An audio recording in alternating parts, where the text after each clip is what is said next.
Walking a path along the roots of Pikes Peak, you take a fork in the road to the Anselm Society Digital Pub. Inside is a raucous conversation on the arts, faith, and how the Bennett sisters acquired their amazing martial arts skill. At a corner table by the fire are three people. One of them is hoping that the commotion outside isn't another horde of Regency-era zombies. And that's me, Matthew Mellema. Welcome to Believe to See, a podcast of the Anselm Society Arts Guild. Here at Believe to See, we explore the relationship between faith, art, and storytelling.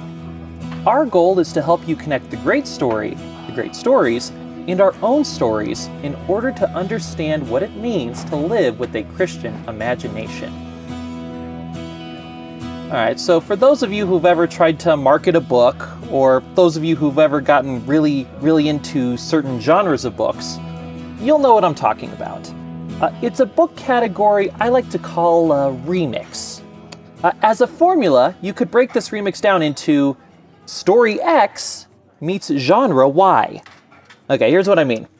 You take a well-known and beloved story, something like a Shakespeare play, a Jane Austen novel, a fairy tale. Then you retell the story in a whole new setting. So you have the Iliad retold as a novel about the 1970s Rhode Island mob, or Macbeth retold as a samurai film, and of course, Pride and Prejudice and zombies. What makes a good remix? What makes a bad one? And what is it about some classic stories that compel us to keep remixing and retelling them over and over? That's what we're here to discuss today. One of the people here to discuss is Mandy. How are you, Mandy? I am well, thank you for asking. You are welcome. And the other person here is Christina.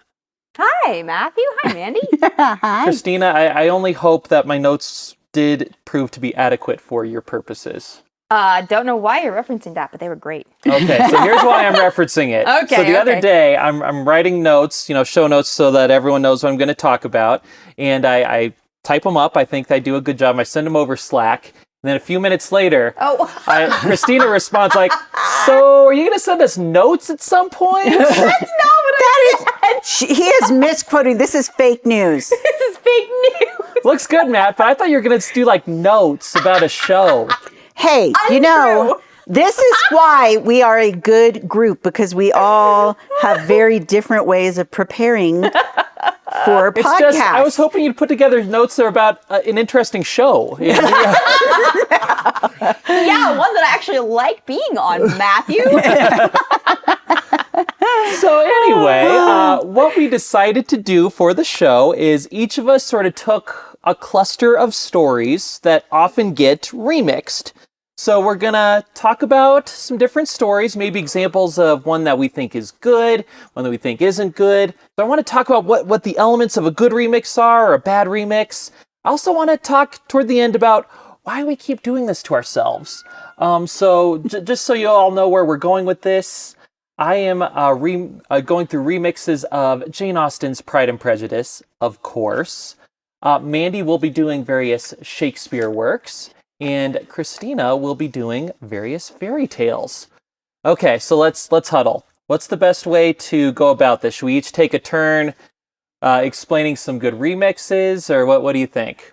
I'm going to leave that to you, Mr. Show Host. Oh, man. You're right. I could have You used should that have in put the this in notes. your notes. Yeah. Okay, so what I'm going to do is start off with Jane Austen's Pride and Prejudice, a remix that I do not like. So we'll start with the bad, then we'll go to the good. Okay. So Can we just remind the listeners that you love Austen? I love Jane Austen. Me and Christina's husband, Brian, are the two biggest Austen fans in the guild. Mm-hmm. Not just biggest male Austen fans, just biggest Austen fans. That's right. That's right. So I love Pride and Prejudice. It is one of my favorite books ever.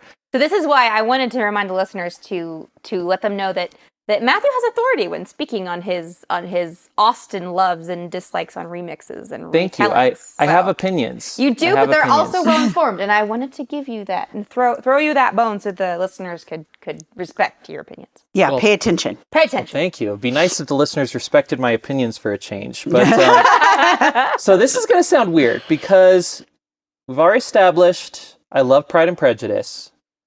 we've already established in prior episodes, I'm sure, that I love zombies. But one that I feel is a bad example of this phenomenon is Pride and Prejudice and zombies. So I didn't know you didn't like that one. So here's the thing. This is going to sound weird because there's a book and there's a movie. I have never read the book and I haven't seen the movie. So in a sense, you could say I have no business commenting on it. But in another sense, first of all, I read the plots on Wikipedia, so there. And second, I had no desire to see it, which again is weird just based on like the objective facts, right? I love Pride and Prejudice. I love zombies. You'd think mishing them together would be good. Yeah. But, so I think here's what gets me about it, because for listeners who may not be familiar, it's exactly what it sounds like. It's a retelling of Pride and Prejudice, same Regency era England, only zombies attack sometimes. And I feel like that is really what bothers me about it. I read a review by someone who basically said it's a Cliff's Notes retelling of Pride and Prejudice, and every now and then zombies will attack. And that absolutely seems to be the case, because like same thing, like Elizabeth and the Bennet sisters, they all need to find a husband, and then Netherfield gets rented, and they're meeting Mr. Bingley and Mr. Darcy. Mr. Darcy's all proud and whatever. So they go to the same balls, and then at the ball, zombies attack. And then the rest of the plot carries on as normal. And then zombies attack. So to me, it actually seems what could be an interesting idea, the story of Pride and Prejudice told in a zombie apocalypse, but in probably the laziest way possible. It's not like reimagining, like, what would an actual zombie apocalypse look like? It's, let's tell Pride and Prejudice, and then, zombie will attack every now and then. Insert zombie. Yeah, so like, there's minor differences that you can point to, like all the Bennet sisters are like, kick butt martial artists, so they can fight the zombies. I thought your joke in the opening was gonna come to fruition somewhere. Well, there we go. There it is. So there's little things like that. Instead of catching a fever, Jane at one point gets attacked by a zombie, so that's why they need to take, okay. So you can find little things here and there. Right. But to me, it does not fully integrate two separate concepts. I mean, like, it doesn't integrate the two concepts into a unified concept. It's element A, element B mashed together. Yeah. Am I making sense? Yeah. Yes. They're mashed inartfully together. They're not integrated. They're stitched poorly. That's all I'm saying. Right. Yes. A single tug and they tear apart. Right. And that's actually a good segue to talk about why I believe that Pride and Prejudice is such a good vehicle for all these remixes. Because Pride and Prejudice has a ton of remixes. Like, I had an embarrassment of riches to choose from here. Can I ask just a clarifying question for the audience? When you say a difference between a remake and a remix or a retelling, can you clarify terms? So I'm using remix as a term of art here, which basically is the story of A set in the genre of B. Oh, okay. So like the story of Hamlet told in the Wild West. Oh, okay. Or like the Greek legend of Sisyphus as told in feudal Japan. Okay, something like that. One. No, I'm just kidding. So my guess is if it's, so would you call Romeo and Juliet the Baz Luhrmann one? Would that be a remix or is that? I didn't think so. It's just an adaptation. Is that a retelling? Yeah, that's an adaptation. It's just an adaptation. It's not a retelling because it's this, and I mean, I it haven't was. seen it, so sorry, that's why I'm asking. No, that's okay. So, because I mean, it was even the same. I guess it's a contemporary setting, so that's it's a contemporary setting, but I keep wanting to say lyrics, but that is the wrong word. Lines, the words are all Shakespeare. They're not rewritten. Can I just tell you my favorite part of the Baz Luhrmann movie? Sure. Is how they'll talk about getting their swords? Yes. At one point, they say the word sword, and then they cut to a shot of a gun labeled sword. Yes, I know. It's funny. So good. It's a gun, but it says sword. So the reason why I think that Pride and Prejudice in particular, like Jane Austen in general gets adapted a lot, but Pride and Prejudice in particular is sort of her most classic story, because there is the nub of it is something that seems almost universally knowable, right? It's the eventually falling for someone who initially you dislike and realizing that it was not necessarily them, but your own prejudices and your own assumptions that were clouding your judgment and coming around at the end, right? So those themes are widely accessible. And then there's like the wish fulfillment of, marrying the handsome rich guy, the single man in possession of a fortune who must be in want of a wife. So there's all those elements. So you can see these sort of things translated easily. Some of the examples I'm going to get to later they do update it really well. But this is one example of it done poorly because it's not even really a remix. We'll retell the story and every now and then zombies attack, right? Yeah, I haven't seen it. No, I don't wish I have, but I would like to better understand what you're saying, but not so much that I'm going to watch it. Maybe me and you can watch it together and just complain about it the whole time. Okay, that sounds good. So Mandy, let's go to you. Let's talk first about why you chose Shakespeare. And then maybe you can give an example of one done poorly. One done poorly. Okay. I'm gonna. Okay, my brain just froze. Okay. I didn't choose Shakespeare. Shakespeare chose me. No. Deep. No. Deep. When you sent out the notes, you said, just think of remixes that you think are done well and are done poorly. And I immediately thought of my favorite one, which I'll save. I'll save that one. And then I was thinking of others that I've seen. And as I was writing them down, I realized everything I was writing down, except I did write down Clueless, which of course is Emma. Yay! But other than that one, other than that, everything I wrote down was a Shakespeare remake. So, or not remake, remix. Yes. So, I like all the ones I wrote down. So I don't have one I don't. Well, let's abandon my convention then. Let's just start with one that you think is a good kickoff for it. And while you're picking it, I just think it shows. Oh wait, I actually do have it. Go ahead though. Okay, you found a bad one. Good. Yes. But Shakespeare does seem just like they are essential canon, right, for Western literary folks. And I think we talked earlier, Mandy, about how Michael Jordan will always be the GOAT of the NBA, no matter who comes after. He will. And Shakespeare will always be the GOAT writer, no matter who comes after. Correct. So I think there's this tendency to want to go back and put your own spin on the Bard, right? Well, I think it's just a testament to the universality of the stories he wrote, that they are never fully mined. There's always more. Yeah, they're so applicable. They're just there in the heart of our souls, or the heart of our bodies. He was such a clear, he was so perceptive about humanity. Then he hits on so many. Yeah, but that's down the road. So the reason I forgot that so the one I just thought of. Well, I didn't just think of it. The one I don't like. I wasn't going to mention it at all because it's from 1953, which is even older than I am. And so... we know. But, don't worry, we don't think you're that at all. So, but I don't even know, have you guys ever heard of Kiss Me, Kate? Yes. I've heard of it. Okay. I can't tell you anything about it. Can you guess which Shakespeare play it is? Taming of the Shrew? Ding! Good job. Yeah. So it was originally a musical, a Broadway musical in 1948, and then they made it into a movie in 1953. But the reason it's very fun to watch, and it's a musical. What's not to like? But the reason I wouldn't put it as one of my favorite retellings is because the way that they retell it is almost cheating to a degree, because the two main characters are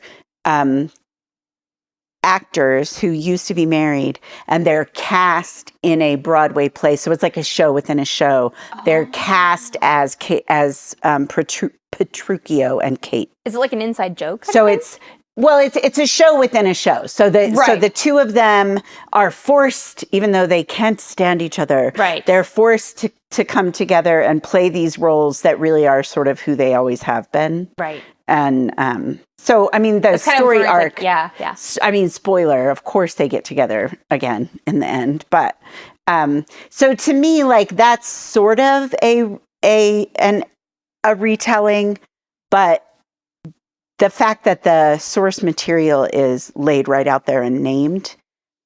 That's interesting because I agree with you. To me, it's like, oh, that's too on the nose. I still really love it, but as in this category, I don't think it's I don't think it's a great example of a remix, even though I like it as a story. Okay, so you think it works as a movie, but it's not a good way to remix the story. No, because it's too on the nose, like you said.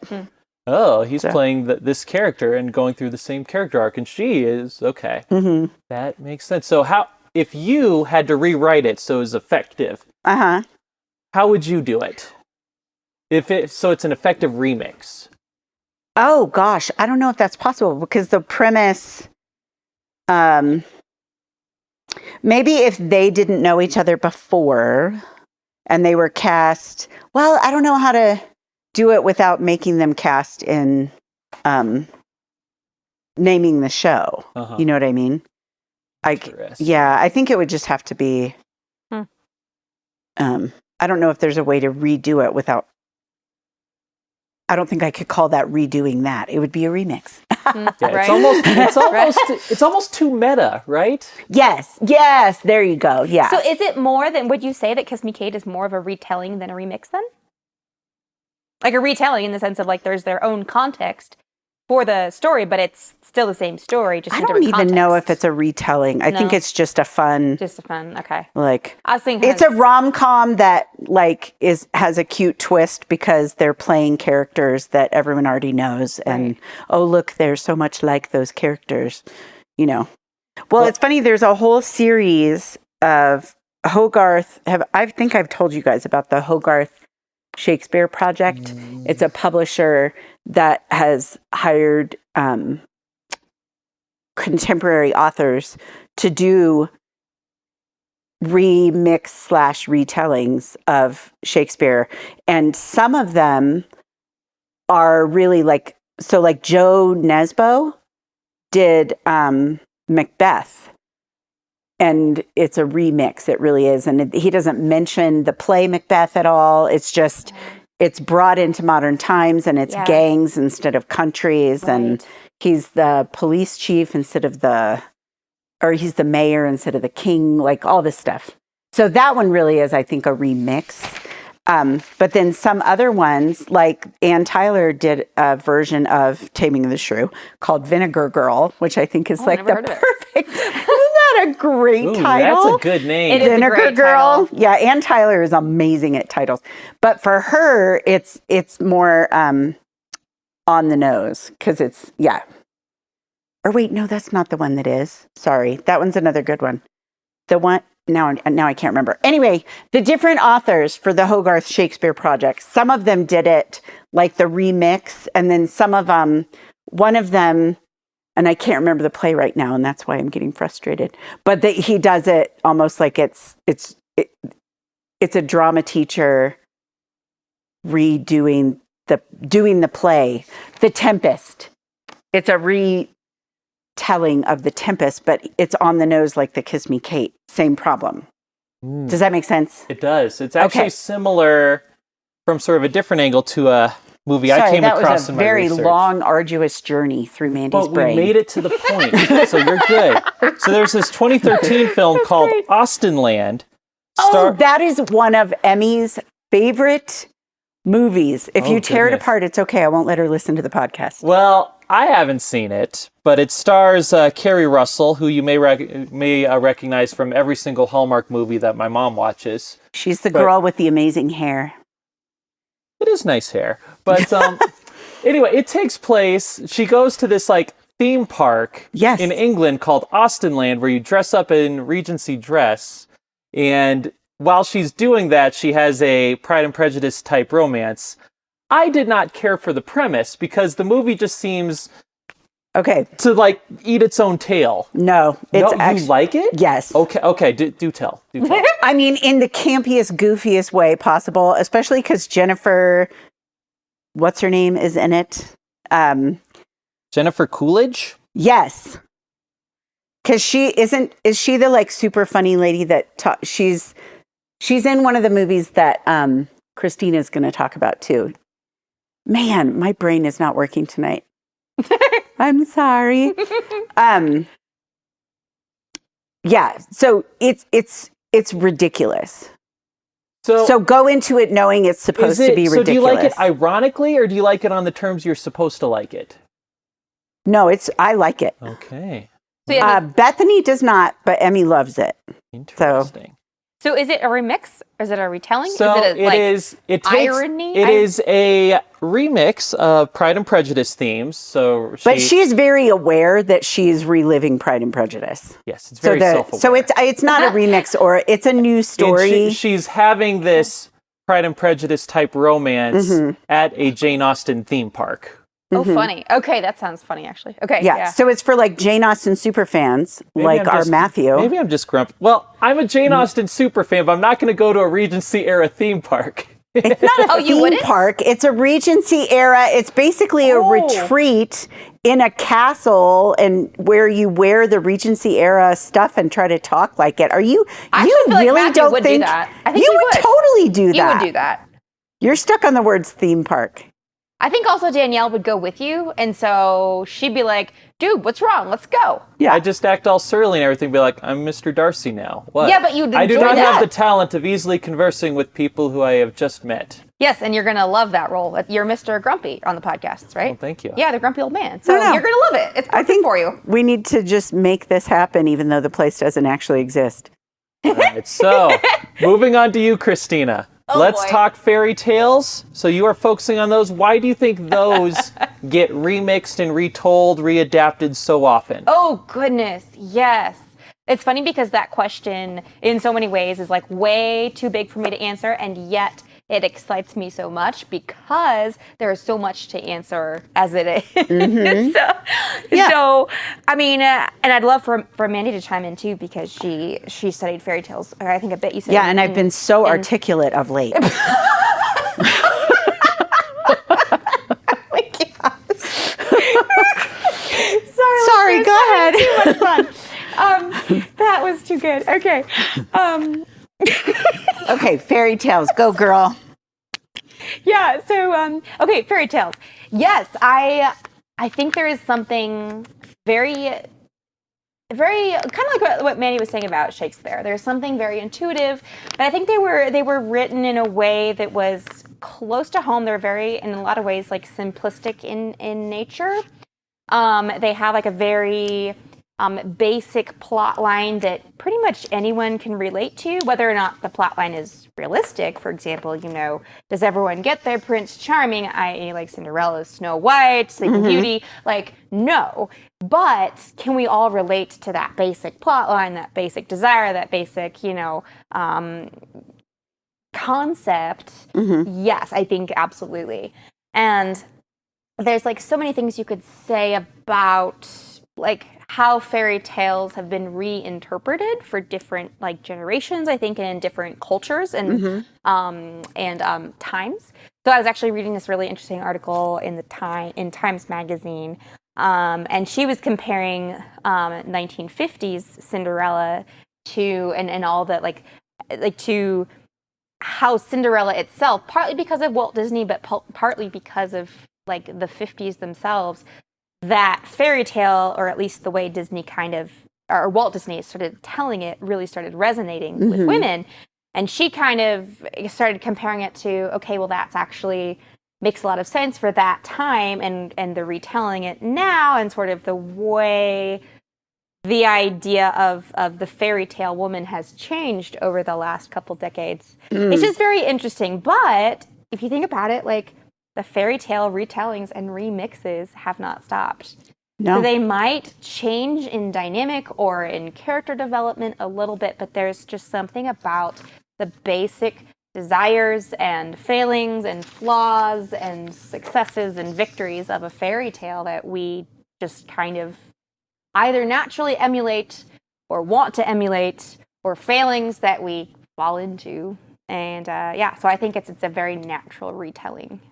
Yeah, I'm noticing a couple different themes here from from these sort of openings. One is a characteristic of works that get remixed a lot is there's something universal about them. So there's themes that are broadly relatable, lots of different people from lots of different cultures can find something to relate to and grab onto. I.e., that's why they're remixable so easily. Yeah, and second and is why that, we want to.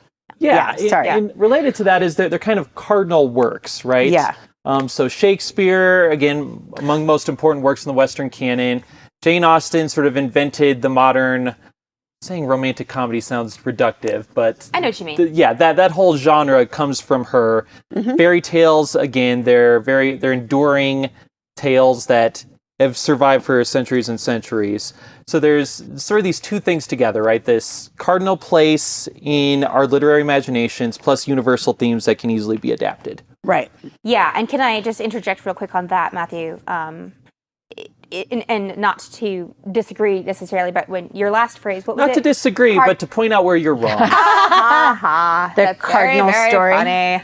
No, you said cardinal imagination, didn't you? It was I really might cool. have. No, did he, Mandy? Didn't he Yes. say? Yes, I thought that first of all was an amazing phrase. Second of all, However, yes, there you go, right there. No, but I'm thinking when you said the common components that we're discussing between all of these remixes is that they are, what did you say? Did you say well-known stories? See, I'm sorry. I'm actually even forgetting what I was arguing about. she's making up my argument I'm tearing totally it to making pieces. It up. The only thing I was going to say is that I think you said a lot of them are well-known stories that get adapted. And I don't know, were you saying that?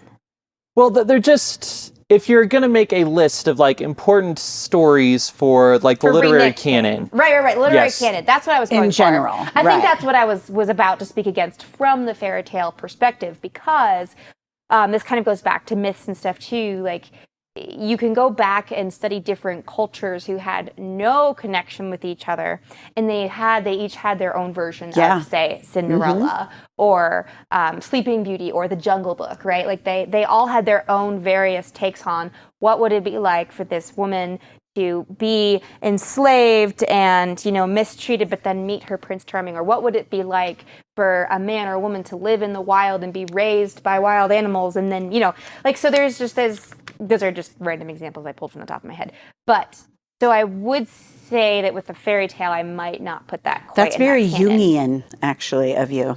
That's the Carl Jung. That's the collective unconscious. That was one of the ways that he proved that, quote unquote, is because so many seeds of stories kind of bloomed in different ways in different cultures. Because the whole, if you look at Cinderella, there is that the person who is trapped in their circumstance, but they need to be lifted out of it. And so those themes end up and they echoing. Are rewarded by their faithfulness and their servanthood, and they are lifted out. And and we all want that happy ending. Right. And so those themes, those little seeds of themes, they kind of have echoes through different cultures, even when the cultures never interacted. Right. And I think that's where I was going, Matthew, is like, that's partly why I think fairy tales are very easily remixable, because like every single culture can identify with those seeds. Right. And so I think what you're saying is, like, if you go way back in the past, here these people were remixing these stories even though they didn't know each other's stories. Is that what you're saying? No, I'm saying they kind of had the same understandings, the same depths of human experience, desires, longings, and the fact that we now, who in the 21st century. Oh my gosh! Wow. See, that's embarrassing. Oh my gosh! Now all of us here in the 19th century. Oh my gosh! The 20th. Wow. Okay. Moving on from that. Millennial. No, wait. I don't want to lose what I was saying. I'm laughing at myself. I'll totally lose what I was saying. Yeah, but so here in the 21st century, because it's so, you were saying the human experience. Yes. I was saying because now in the 21st century, we have access to all of the, well, no, I shouldn't say all, but tons of written works and myths from China, say, for example, that 500 years ago, no one would have encountered, in Western Europe or whatever. Right. And so it's so easy now for us to say, I recognize that fairy tale. I recognize this fairy tale.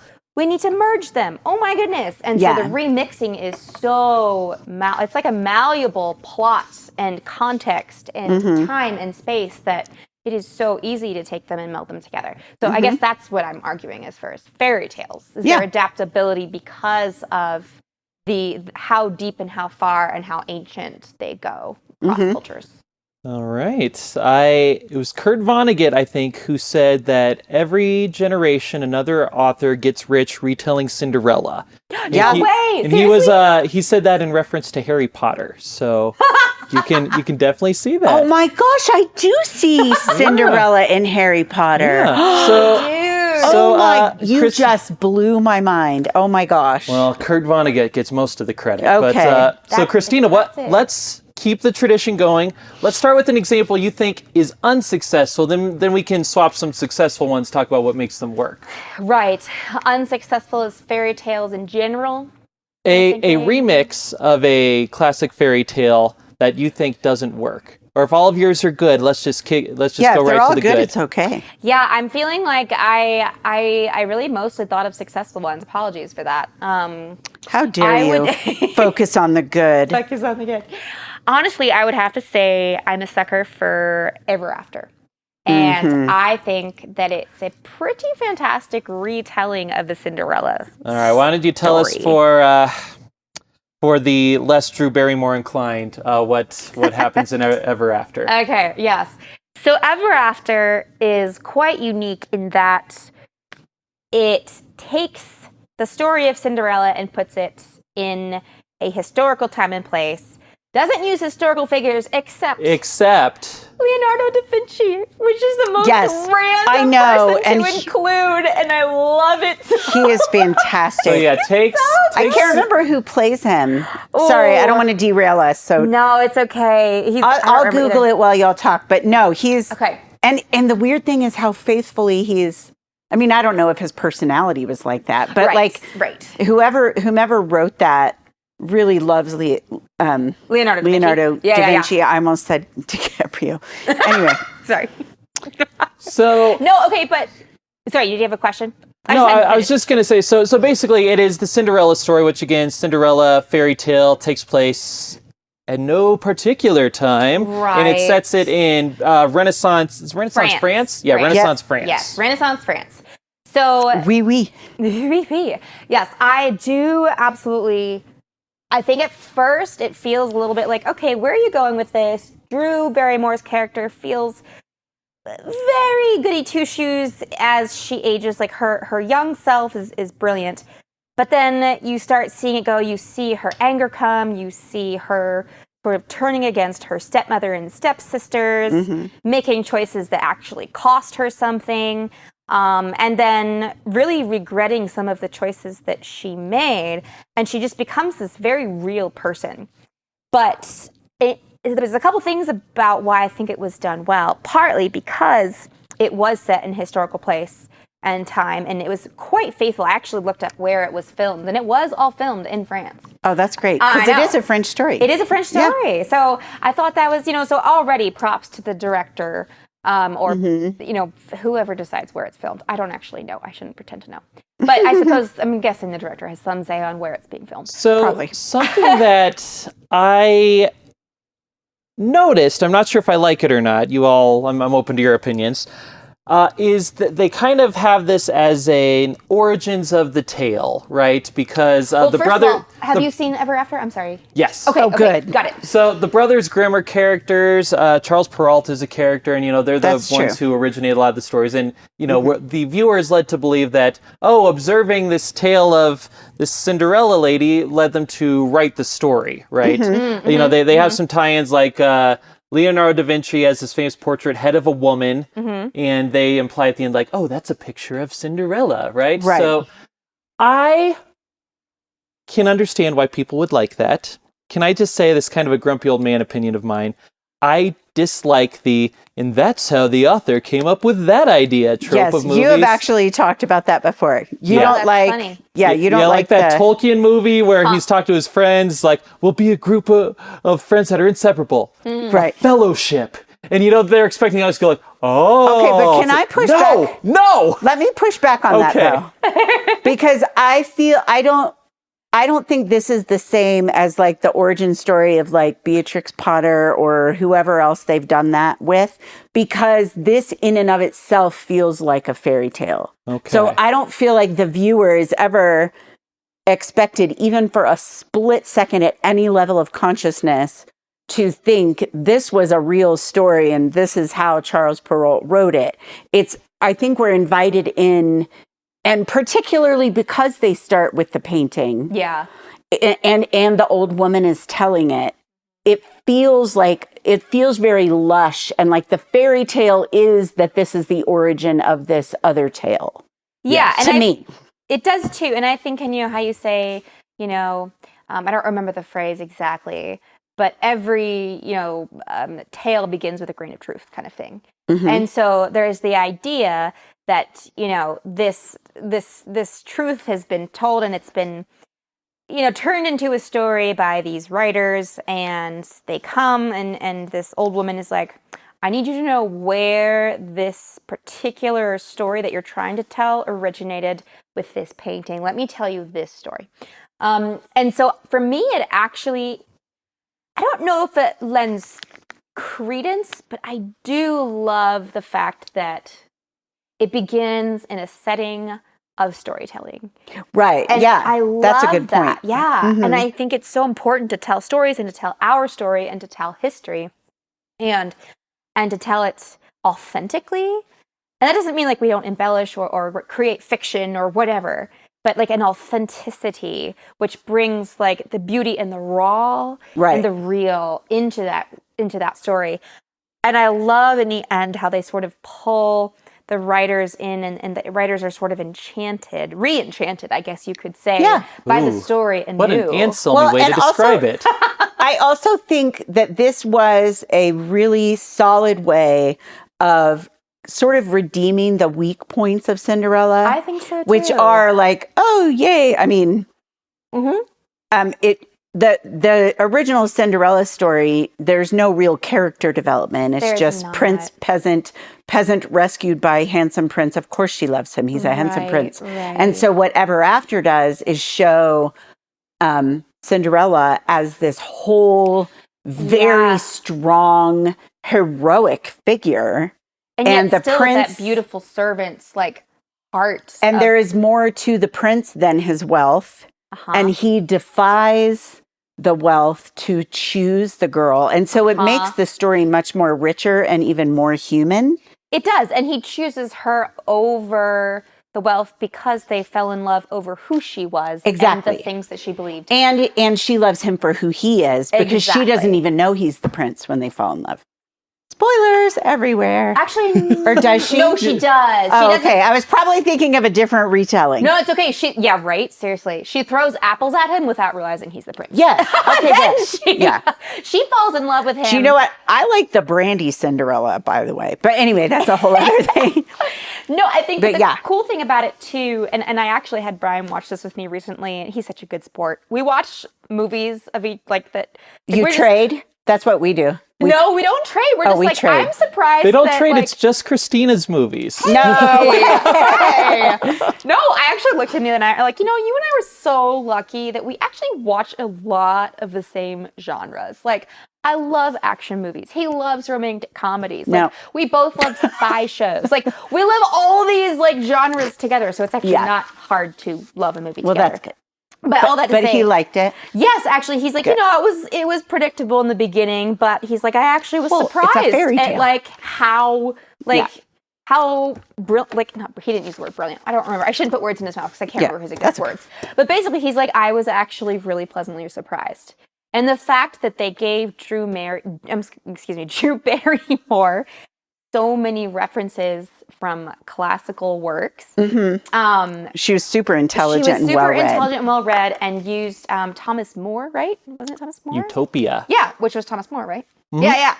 Yeah, as like the basis for like talk. Anyway, it was just really well done, and it felt like it was on another level and allowed you to sort of see the concept of falling for someone, in a new light. And what does it really mean to choose love, to choose someone over what you think they are or who you think they are at first. And I don't know. Well, it makes Cinderella less of a Walt rescue. Disney. No, it makes it less of a rescue story, and it makes it an actual love. It makes it an actual love story. All right, people. All right. I need to say my piece here. Go ahead. Because there's always this thing about like, oh, the women in all these fairy tales need to be saved by the men. You know what? The women are the protagonists of the story. The story's named after her. Do you know what the prince's name is in the original Cinderella? I don't either, because he doesn't have one, because it's irrelevant. All we care is that he's handsome and and his dad has money. That is objectification, and I'm against it. I'm calling foul. That's hilarious. I didn't say rescue the girl. I said rescue story. I wasn't talking about gender, sir. Well, I'm still upset about it. I'm the one. I agreed with you that Harry Potter is a Cinderella story. First of all, Cinderella is a classic. I have nothing against the Cinderella story. I was thinking more of the Walt Disney version. And again, nothing against Walt Disney himself, but there's a very particular way he told the story, and a lot of the stories, because of the time that he lived in, that didn't necessarily drive with all the other versions of Cinderella stories that have existed over the years. Right.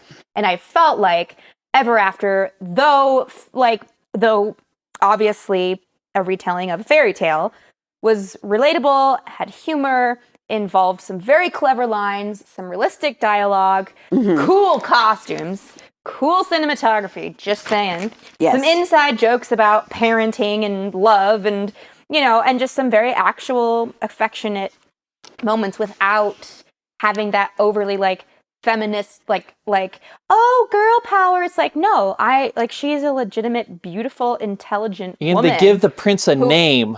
Yes, they do. Yeah. And do Gray Scott. Yes, please. Thank you. Also, can I just say the one thing that I do like about this story, even though I also hate it, is that realistically, he actually gets angry and rejects her when he finds out she's a peasant. Which in a lot of love stories is more like, I love you anyway, no matter what. Which he eventually concludes, but realistically, in that moment when they have that initial encounter in front of everybody, he is angry. Well, but he's angry because she lied. Well, exactly. Yeah. But still, that happens in front of everybody, and he actually really has to come to grips with that, almost to the point of marrying someone he doesn't want to marry. And I hope nobody has not seen this yet. We're telling them. Well, you can't really spoil something based on Cinderella. They live happily ever after. But that's why it's called Ever After. Let's stay on the Cinderella thing. Okay. So let's go with an updated one. Do you have anything on Cinderella's story? Cinderella's story, with Hilary Duff. With Hilary Duff from high school. I have not seen that, honestly, in a long time, unfortunately. Hilary Duff. It is so funny. I'm sure. But it's just silly. I mean, it's not trying to be deep. And I think it's kind of like Clueless in that way. It's fun when I see a director take a fairy tale or even a work of a fictional, a famous classic work of literature and put it in teenage. Yep. In a teenage setting. And that's one of the things because it helps you see the universality. Hey, guess what? Jennifer Coolidge is in that too. What there we go. So. It just helps you see the universality. She's just silly, but people hate her. But anyway. But yeah, the universality is the thing. Yeah, it applies to all ages, all times. So in that sense, Matthew, when you're asking me about a Cinderella story, I think it's hilarious and also charming that it can be applied to a couple teenagers. Yeah. I don't know. What else did you want me to say about I like when the stepmom gets Botox and can't be mad because her face is frozen. Funny. Yeah. Yeah, and that's the thing. There's different levels here, right? Yeah. Because there's some remixes where we ooh, did they have something interesting and unique to say about the subject matter? Others, it's just kind of fun to see how they adapt it, right? Right. So Cinderella's story would be, how is this story adapted in modern day, which back when I was in high school says no longer the modern day, but it was at some point. And something along those lines, and I actually really recommend these books.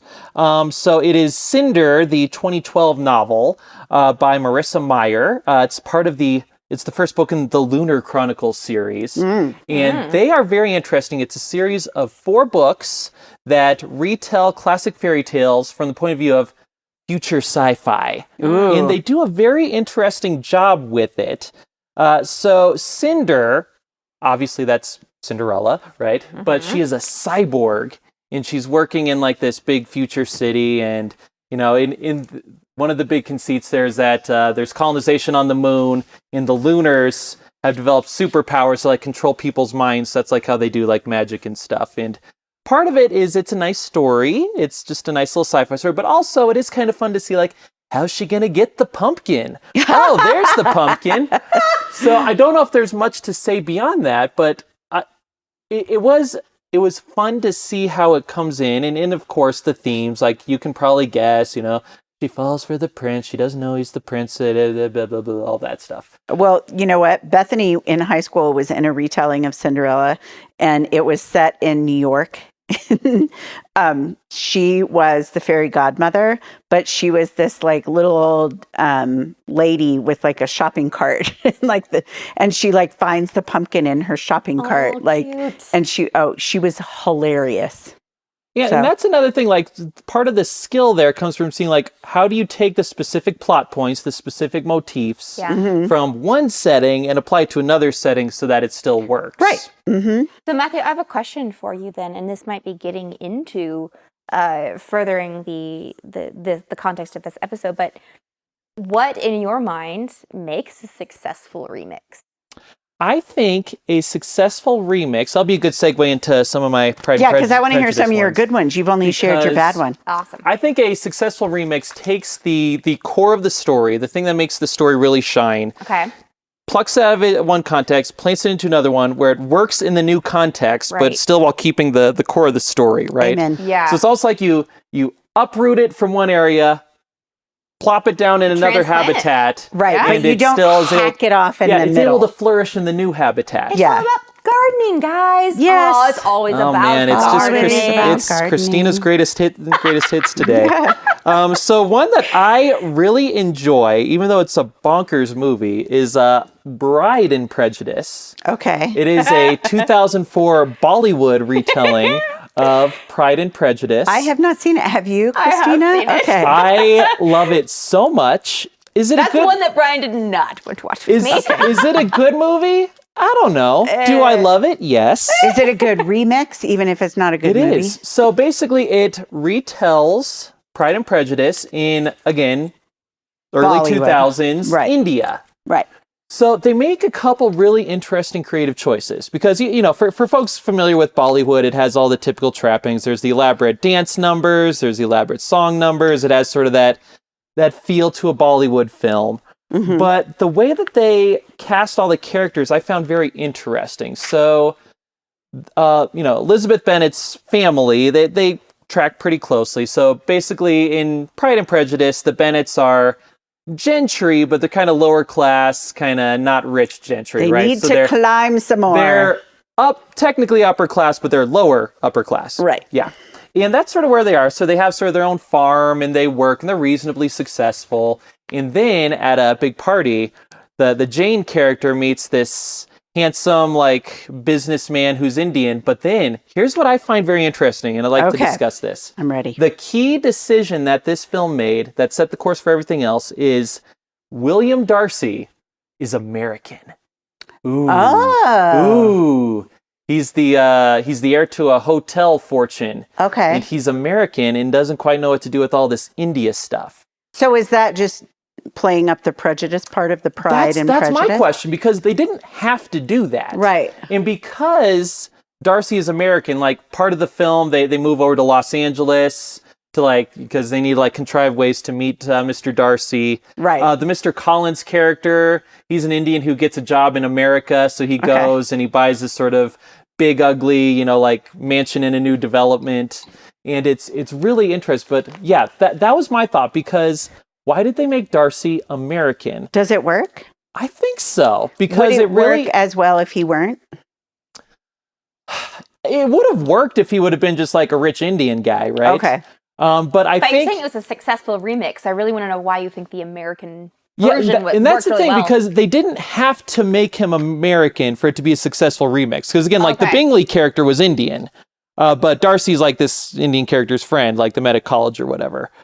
But I think the fact that he's American makes the fact that he's more like distant at the opening parties a little bit more understandable, because he's like, oh, I'm in this new culture, I don't know what's going on, so I'm gonna act a little aloof. It also would be another reason for the Lizzie character to be prejudiced against him, because another sort of subtext there is Lizzie and her dad are like, why is everyone moving to America? Stay here in India and help India. That's one of the reasons Lizzie is sort of against Mr. Collins, who goes over and again, he gets like an IT job, buys this, tacky big house. Okay, so the principle of who this Mr. Darcy is. Yes, the fact that he's American would rub her the wrong way right from the start. Well, that sounds like that's why they did that. And the Mr. Wickham character is just fantastic. Well, now I need to watch He's British, and he used to, used to work for the Darcys or whatever, but when he's introduced, Lizzie's at like this beach party, and Mr. Wickham is coming out of the ocean. He's out for a night swim. He's got his big old chest, and he like whips the hair back from his face, like, name's Johnny Wickham. Nice to meet ya. Oh, and it's that's so funny. good. So yeah, I would say the way that they're able to take the themes, which again, I think the fact that these themes from Regency era England also apply to early 2000s India. Yeah, that's what I was going to ask. I think it's significant, right? It shows that the themes of this, British lady in 1813 are something that's significant to Indian people in 2004. I think that's important, and I think that's interesting. And they also put like an Indian spin on a lot of the concerns. So I think that makes it work, even though, especially if you're not familiar with Bollywood, some of it's going to seem absolutely bonkers, but it's fun. Yeah. I was actually curious as far as this film itself. It's a Bollywood film, right? It was produced by Indian producers. It's not like American. Like, it's not Americanized Bollywood. Right, it's true Bollywood. It's like a true Bollywood. That's what I'm asking. Is that true? I think so. Let me look up. I'm going to be disillusioned if that's not true. Yeah, producers are Indian. Production company. It looks like it's a joint venture. So it's like Indian and like American British studios. Okay. Well, that's actually interesting too. If you think about the fact that Jane Austen was British and it was a joint venture that worked out, they did manage to, apparently. Yeah, so that is one Do you know if it did really well in like theaters? Yeah, I think it was a success. Let me pull up. I think it was really big. I think it was too, but it's just curious to me that it's cool that it's like you were saying, Matthew, that the remixes, it's kind of back to what I was saying as far as like, fairy tales like from completely different cultures can still resonate because it's really cool. Yeah, I mean, and the archetypes cross over perfectly well, right? There's Lizzie's overbearing mother who wants her daughters to get married, the awkward Mr. Collins cousin.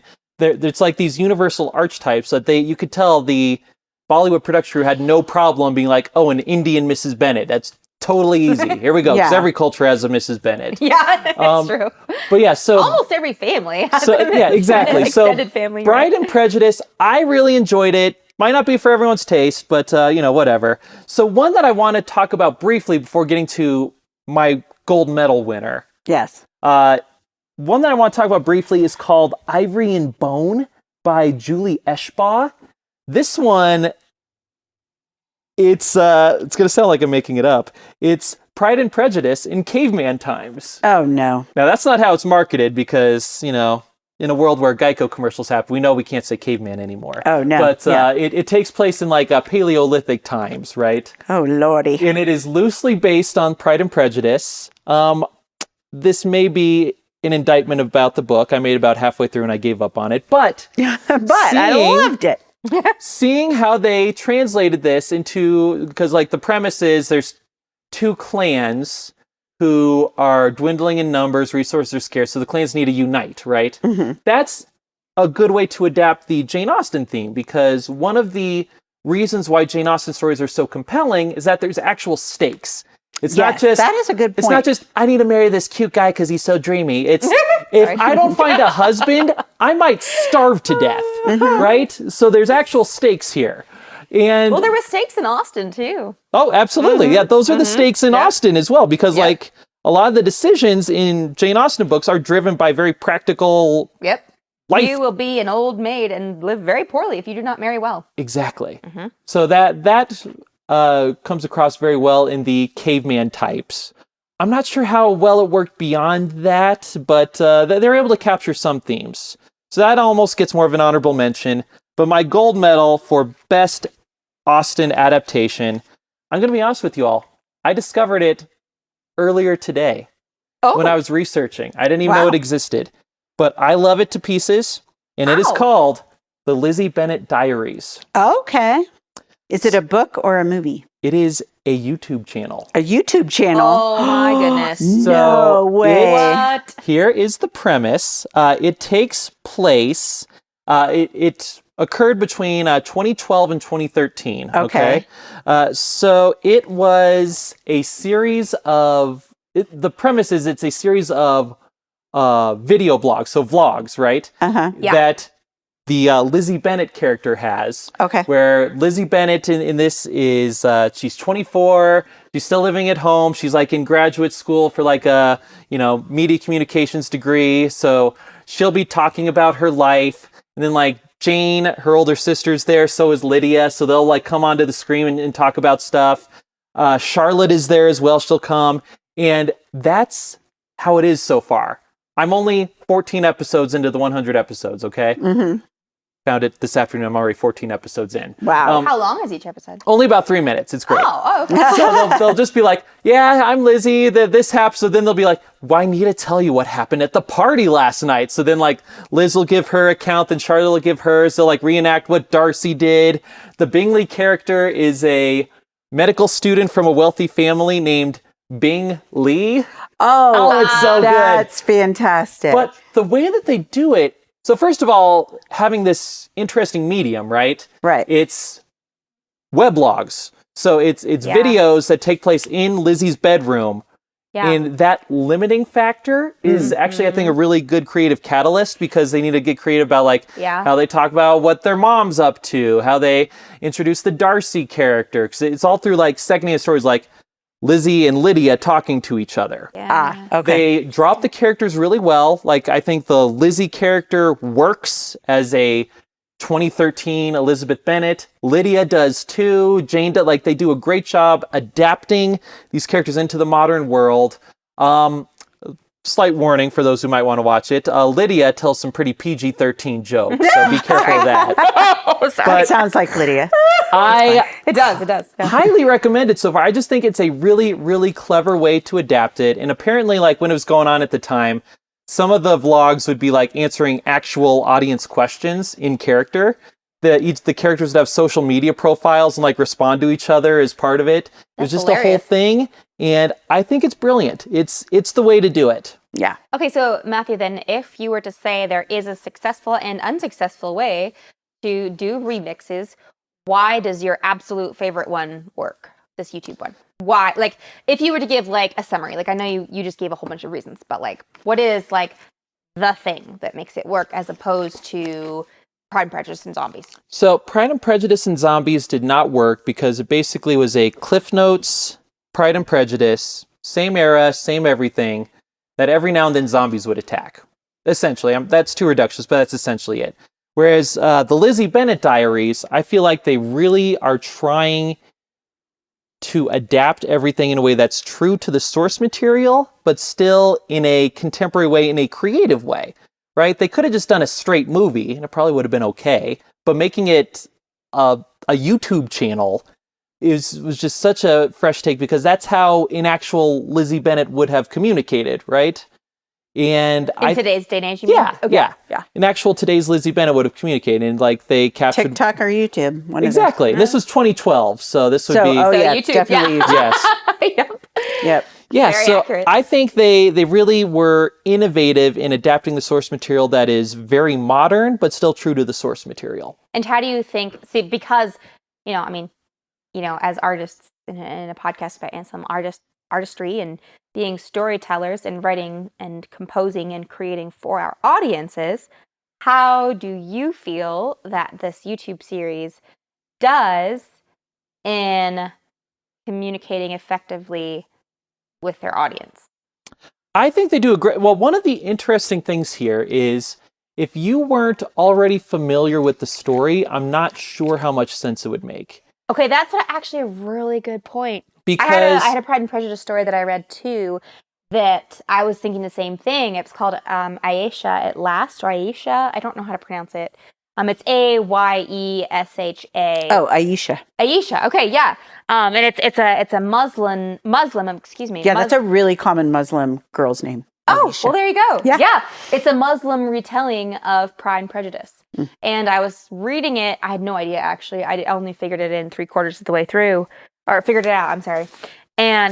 But then, of course, by that time, it was disappointing because I kind of guessed everything that was about to happen. However, I was like, this is Darcy, which means, okay. Right, exactly. It's like, I know everything's going to happen. However, I was like, but if I was unfamiliar with this story, this would be a very entertaining and, tale. As far as, like, would it be like uplifting? Oh, not uplifting. What's the edifying? Edifying. That's the word.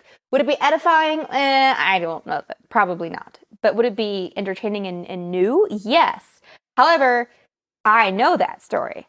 So that's kind of my question to you, Matthew, is like, how does it fit in all that? Does it really do a really good job adapting in a way that serves the audience in a fresh way? Or do you not know yet because you haven't watched enough? I mean, that's fair. It's fair. I think if you went into it not knowing anything about Pride and Prejudice, the story would make sense. But that's not the audience for the web series. The web series is clearly targeted at Jane Austen fans who are already very familiar with the source material. I see. Yeah. And that's why that works. Yeah. Yep. And let me also add, this won an Emmy for Outstanding Creative Achievement in Interactive Media. That's awesome. Yeah. Cool. So there's hope for all of us YouTubers. I'm going to have awesome. to tell Emmy about that because she just loves Pride and Prejudice. I'm 14 episodes into 100, but so far, outstanding. That's 14%. awesome. Look at how good I am at math. All right. So Mandy, Christina's done her fairy tales. I've done Pride and Prejudice. Take us home with Shakespeare. What are some good Shakespeare examples? Okay, well... Probably the best one to end with. Shakespeare is pretty impressive. I did remember also, because I was thinking only movies, but I have brought up, back to ones I didn't like, just briefly. I have talked about this on the podcast long time ago.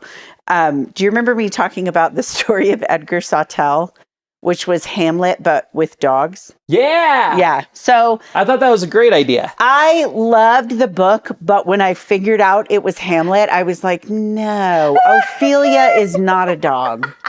Anyway, so for that, like, good book, but then I felt... I'm thinking of, like, I Air felt Bud. cheated and bummed out when I realized, and then I knew everything that was going to happen. But other than that, it was well written. But anyway, so for ones that I like, I do really like the Hogarth Shakespeare project that I mentioned. My favorite one that I've read, which is gut-wrenching and, oh my gosh, is it's called New Boy. And it is a reimagining of Othello. Ooh. It is elementary age children on a school. It's one school day. And the really cool thing is the author, Tracy Chevalier, is that, I think? She kept true to the 3-act structure. Mm-hmm. And so the act 1 is on the recess, on the playground before school.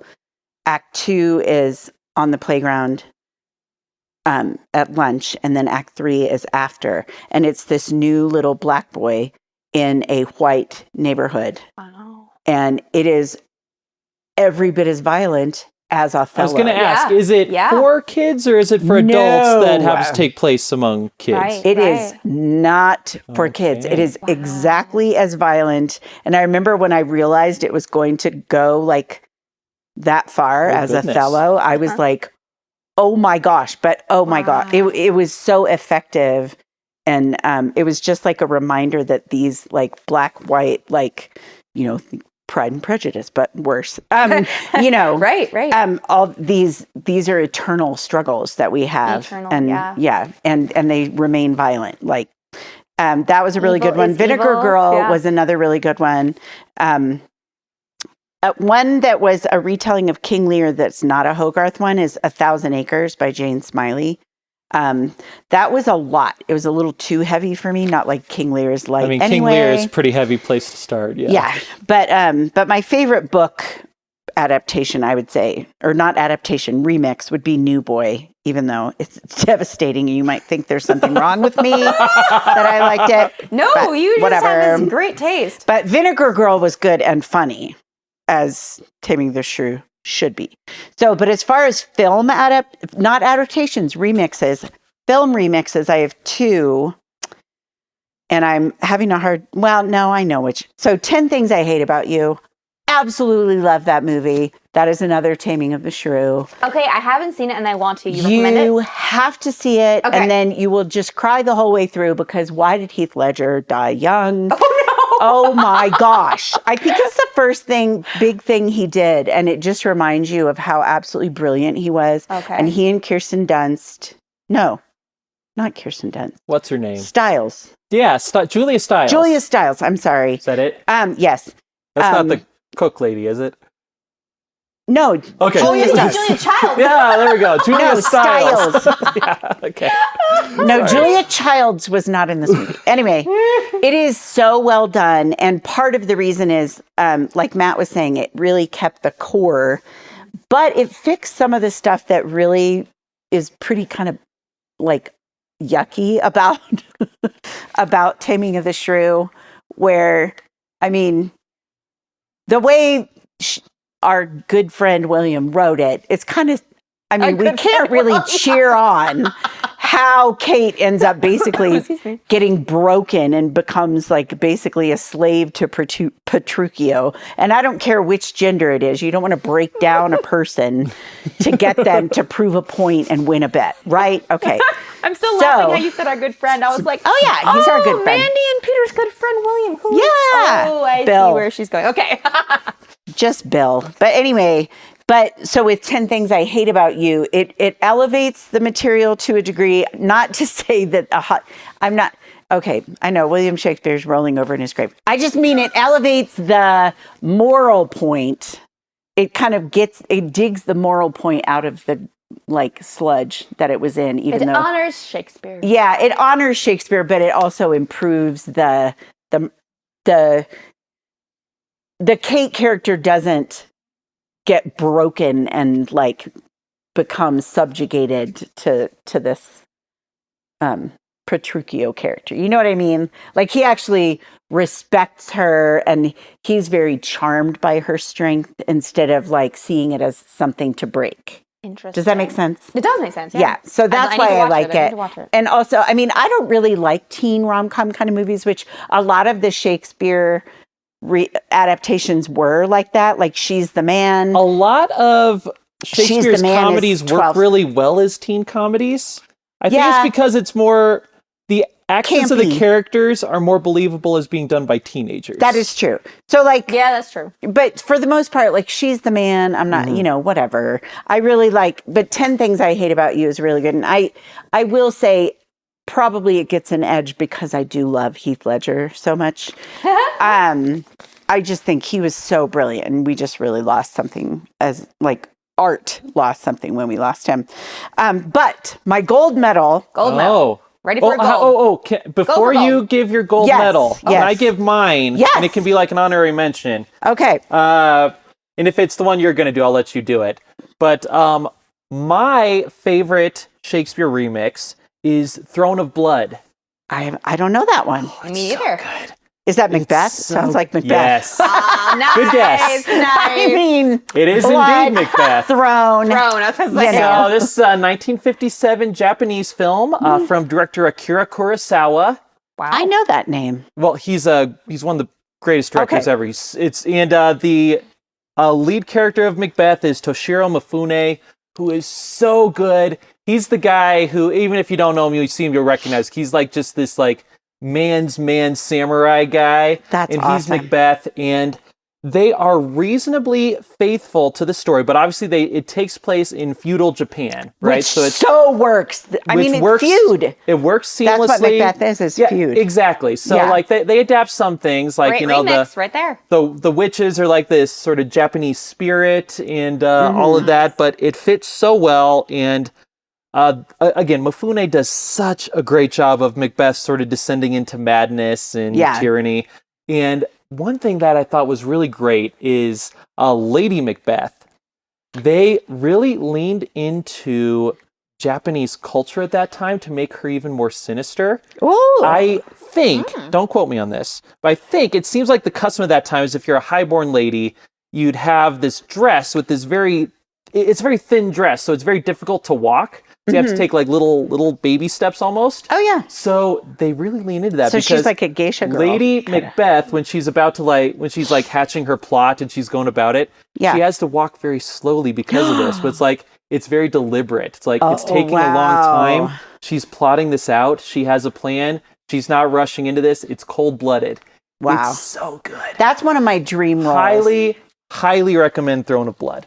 Because I don't know how many people in the podcast know, but I love acting, and that is one of my dream roles. Is Lady Macbeth. Lady Macbeth. I would love. You and Peter should watch it. It's great. I would love to be Lady Macbeth. It's so good. I've been Amanda Wingfield in Glass Menagerie, which was my dream role, but I did that now, and now your new dream. I wouldn't mind redoing it though. I have thoughts about how I did it the first time, but anyway, gold medal. Gold medal. This is not going to be a surprise. West Side Story. Sorry, it is actually really good. I mean, Romeo and Juliet. Yeah. It is pretty much perfect. It is, yeah. It helps that it also helps that it's a musical. Yeah. And it extra helps that it was Stephen Sondheim doing the lyrics. It was his first. He didn't do the music, he did the lyrics. But it's essentially perfect because it really understood the core of the story, and it really does work as gangs. I mean, it almost works better as gangs than feuding families, because then you have even more people against them, and it's just so beautifully done. And Natalie Wood, I mean, and I like the remake, the recent Spielberg one, Steven Spielberg one. That's for another podcast. I liked it. It did not beat the original, but. Yeah. I love the dance fighting scene at the beginning when they're all like snapping and the gang fighters are like pirouetting. It's great. I absolutely love that old style Jerome Robbins like kind of musical, like the Oklahoma, that really athletic group dancing. I don't know what you call it because I'm not a dancer. And it's interesting too because the violence in Romeo and Juliet, we wouldn't see that among like the upper crust today. But it is the sort of violence you could see like in 1960s like Italian gangs fighting each other. So it's sort of like how the comedies make sense today with teens. The tragedies almost make sense in that sort of scenario, right? Where you can see. But another thing that I think West Side Story did so well is it really made the setting character. Yeah. Because it couldn't, like, that's why that happened there. Because, like, the Puerto Rican, the tension between, oh, wow, that's not timely. Sorry. Anyway, the tension between the New Yorkers. Yeah, like the Italians and the Puerto Ricans. Right, the Italians and the Puerto Ricans, like the two different groups of immigrants clashing. Yep. And how dare you, like. Universal themes, my friend. Yeah, universal themes. Heck, the Canaanites and the Israelites. There you go. Yeah, and it also shows another thing, like I think both me and you noticed in our favorite adaptations is both of them leaned into the setting, right? It's not just like, how can we make this as minimally Japanese as possible, as minimally New York as possible? Like, no, we're going to go full New York, full feudal Japan. Yeah, and so, exactly. It's not, the source material didn't eat the new setting, but the new setting didn't eat the source material either. Nope, super successful. And now I want to watch West Side Story. Also, Maria, I mean, come on, that song. Oh, Lewis is trying to sing Maria. Oh, Lewis. Me and him are best friends. Yes. All right. Well, I think we all learned something, and we're far over time. So are we? Too much fun. The lessons here, do not feel obligated to watch Pride and Prejudice and Zombies, but do check out the Lizzie Bennet Diaries. Do check out Throne of Blood. And 10 Things I Hate About You. 10 Things I Hate About You. And if you've never watched... After, guys, Drew Barrymore. And Ever After... I know Mandy's on my side. Matt Mellema. And if you haven't watched West Side Story, what are you doing? What are you doing with your life? And on that note, as you can probably tell, things are winding down at the Anselm Society Digital Pub. The fire's down to embers, the customers are trundling home, and you've polished off your final glass. Once again believed to see is a podcast of the Anselm Society Arts Guild. If you have a spare few seconds right now, please rate and review the show with a 5-star review on iTunes, Spotify, or wherever you get your podcasts. Thank you so much for listening, and we will catch you next time.